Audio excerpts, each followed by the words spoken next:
Bienvenue sur Le cinéma est partout.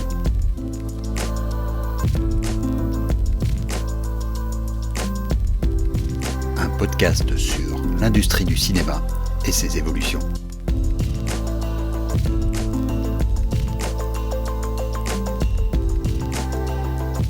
Alors que la guerre du streaming connaît un nouveau revirement, avec le retrait et la resyndication de pans entiers des catalogues des majors sur les plateformes concurrentes, il y a un intervenant qui continue son évolution discrète. YouTube. Rarement mentionné comme acteur majeur de la guerre du streaming, YouTube place néanmoins ses pions là où les champs n'ont pas encore été labourés. La bonne vieille télévision.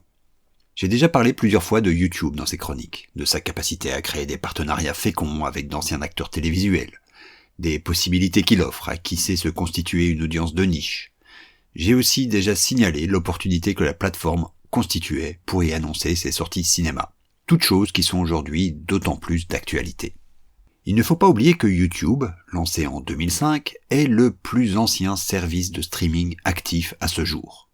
Et aussi le plus usité, de loin, avec 2,5 milliards d'utilisateurs actifs mensuels.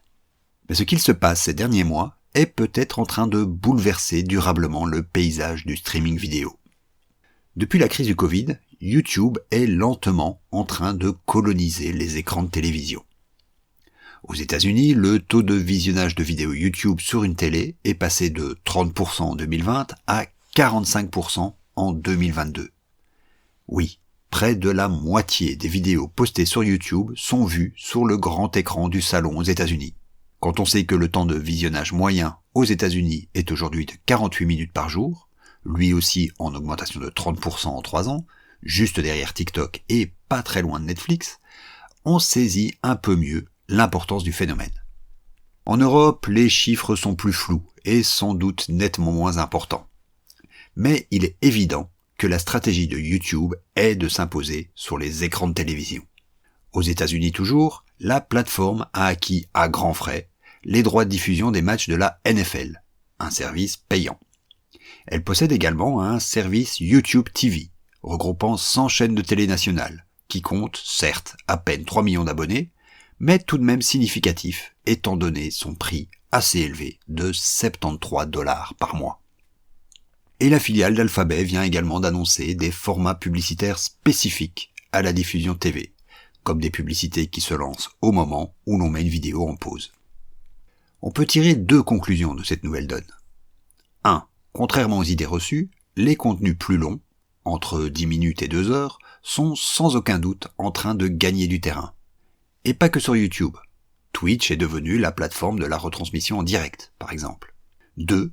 La professionnalisation de la plateforme, des vidéos qui y sont postées, est devenue une nécessité.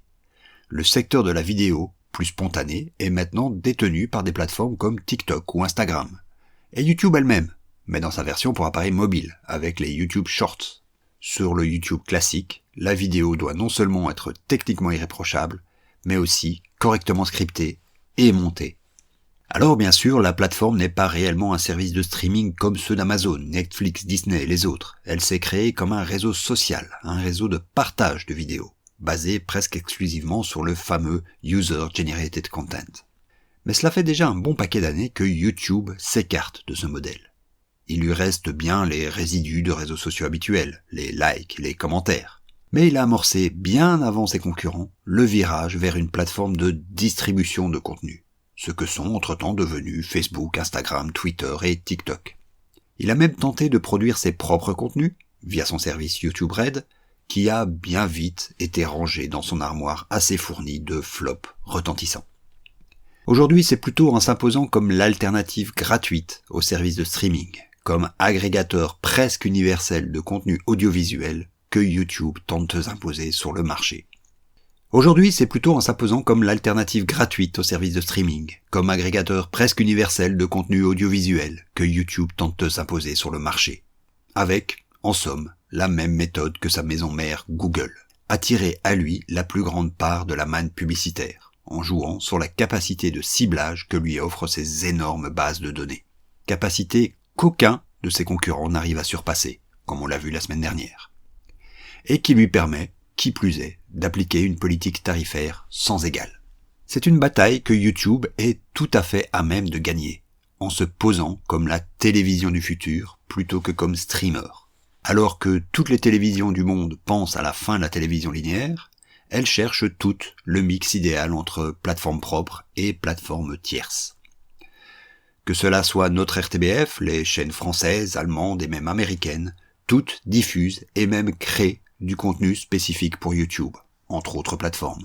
Sans parler, bien sûr, des chaînes de radio, qui voient elles aussi en YouTube et dans les plateformes de podcast un moyen de pallier la chute de leur audience, et de se donner un minimum de visibilité dans un paysage en pleine transformation. Bien sûr, les problèmes d'une telle stratégie sont toujours les mêmes. En diffusant sur une plateforme tierce, qui ne nous appartient pas, on se met à la merci de choix industriels qui ne sont pas les nôtres.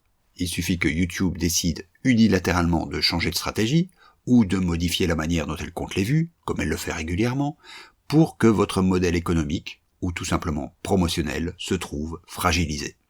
Il n'empêche, même en prenant en compte ces risques, il existe aussi pour les créateurs des opportunités que cette donne ouvre grande.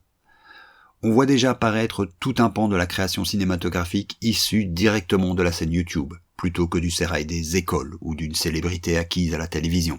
Cela se passe principalement dans des genres populaires comme la comédie, on pense au Palma-Show par exemple, ou le cinéma d'horreur, où des studios à la mode comme A24 font en ce moment leur marché. Difficile de savoir si cela créera une nouvelle génération d'auteurs, comme la télé des années 80 et 90 ont pu en créer, ou si ce mouvement tectonique s'arrêtera à la simple concurrence de la télévision. Toujours est-il qu'il y a, là aussi, une porte d'entrée pour des voix différentes, non formatées, apportant d'autres références culturelles que celles qui dominent la production actuelle. Certains pays ont déjà compris l'intérêt de développer aussi, parmi d'autres formats, la professionnalisation des chaînes YouTube. Les modèles de recettes restent, pour de petits créateurs, très fragiles. Mais on le voit, il y a un réel besoin de contenu moins formaté. Les acteurs traditionnels de la télévision et de l'audiovisuel ont besoin de se diversifier. Et surtout, ils doivent se repositionner par rapport aux offres de streaming, aux tentatives hégémoniques. Tout cela fait de YouTube un acteur qu'il faut envisager autant avec circonspection qu'avec intérêt, comme un acteur majeur de la télévision délinéarisée de demain. À la semaine prochaine.